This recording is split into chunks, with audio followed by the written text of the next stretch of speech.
Should I use a fake name? No. Then what if they don't? What if I don't want them to know it's me? Just say your name. Okay. My name's Eli. Gonna tell a little tale. Okay, this is the story of my first ever high school party. Basically, it was sophomore year. It was like 2 years ago. And it was New Year, so I was trying to be cool. What do cool kids do? They go to parties. They get fucked up with their homies and shit, you know? Okay? So my friend called me and was like, hey man, you should slide to this party, bro. It's gonna be fucking crazy.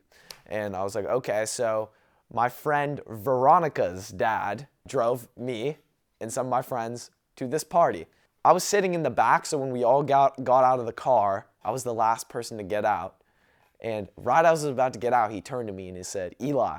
I'm like, yes. He's like, it's your job to make sure that Veronica stays safe tonight.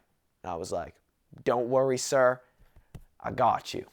At the time, I had maybe a little crush on Veronica, and I also viewed this as my big chance to make my move.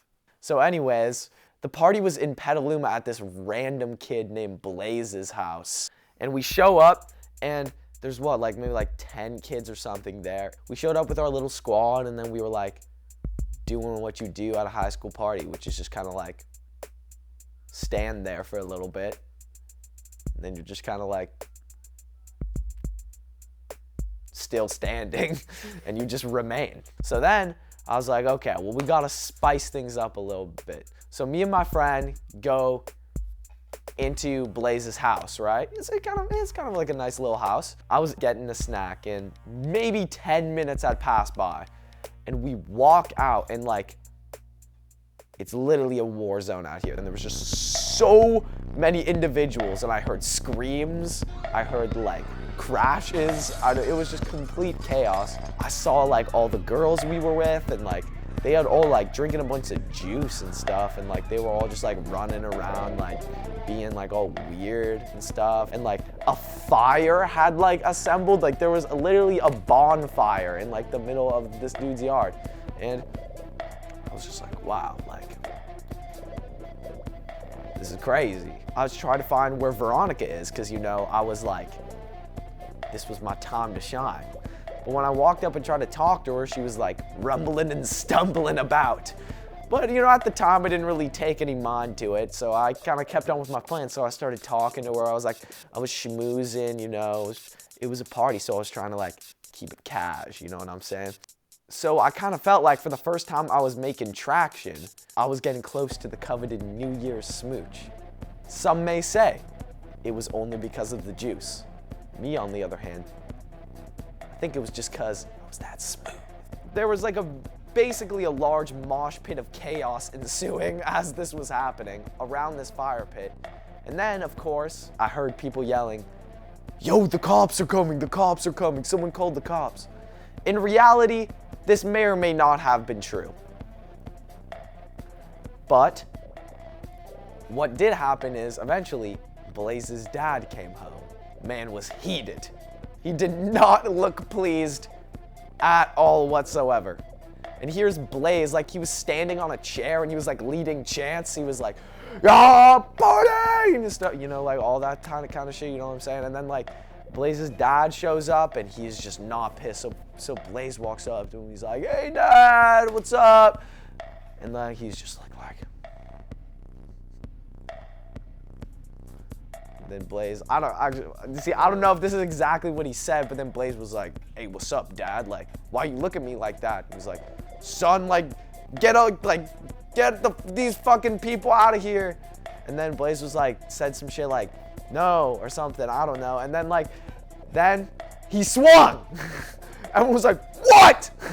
Blaze just punched his dad. And then his dad like started to grapple back at him. I was like, oh shit. And then he literally, I watched as this juiced son lay his fist into his father's face, and it was truly terrifying. But kind of in this like gray area between like totally terrible and like awesome at the same time. So that subsequently ended the party. Like, the cops came and, you know, it ended.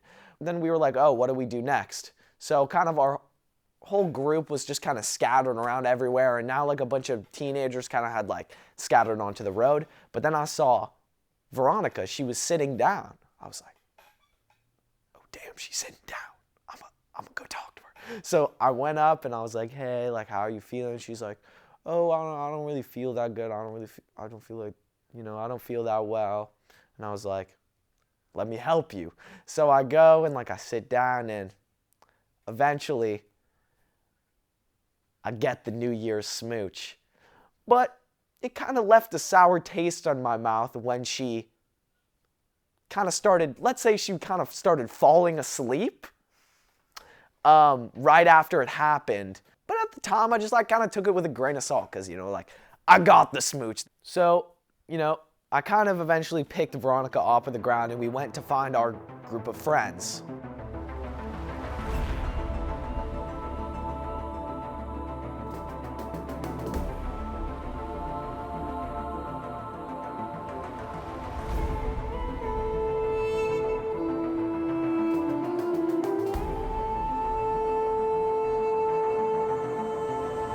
I see my friend Fernando. I'm like, hey, Veronica here, like, I don't think she's feeling that well. Like, she took a lot of NyQuil, like, she's like falling asleep. And I'm like, that's not good. So I was kind of like holding her and helping to support her. So I was like, oh, here, can you help me? I'm gonna call her dad. Then I passed Veronica. I kind of transferred her over to Fernando. And mid-transfer, there was a sort of a miscarriage, if you will, of Veronica. And, she fell on the ground and hit her head on the ground. All I'm going to say is it was Fernando's fault. That really did not add to the situation, but she was fine. She got back up. She was a little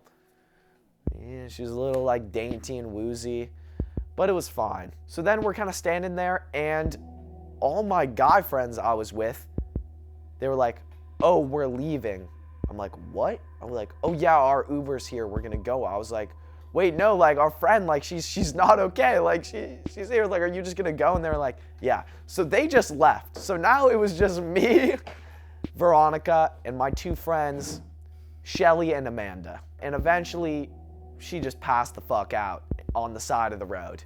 And we were standing there, and we were just like, what do we do? And eventually, you know, the cops come over and they're like, have you guys been having too much fun? Like, have you guys been drinking juice? I was like, I mean, I haven't been drinking juice, but like she has. Like, I was trying to throw her under the bus, but like I was trying to stay out of that. So as I was talking to the sheriff of the Petaluma Police Department, I was a little nervous. I was like, I promised her dad I'd protect her. Then I smooched her. Now she's passed the fuck out on the side of the road. They were like, we might have to take her to the emergency room. And I was like, okay, I gotta call Pops. So I ring him up and I'm like, Steven?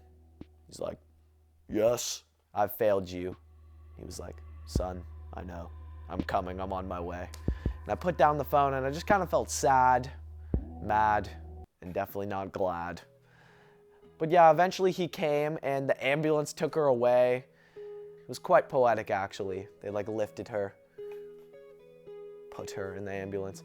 And eventually Shelly's parents came and drove us to the hospital to visit her to see if she was okay. You know, it turns out she was fine. She just had an overdose of vitamin C. But then Shelly's parents was like, you know, I could tell you guys have a crazy night, you know, do you want me to take you home? I was like, actually, no, I'm sleeping at my friend Robert's house. He lives really close by. You should just take me to Robert's house. He was like, okay. So we pull up to Robert's house and I say goodbye. I'm like, it was a crazy night, but we truly did party it up. And here I am, my little sophomore me, at the second party of the night.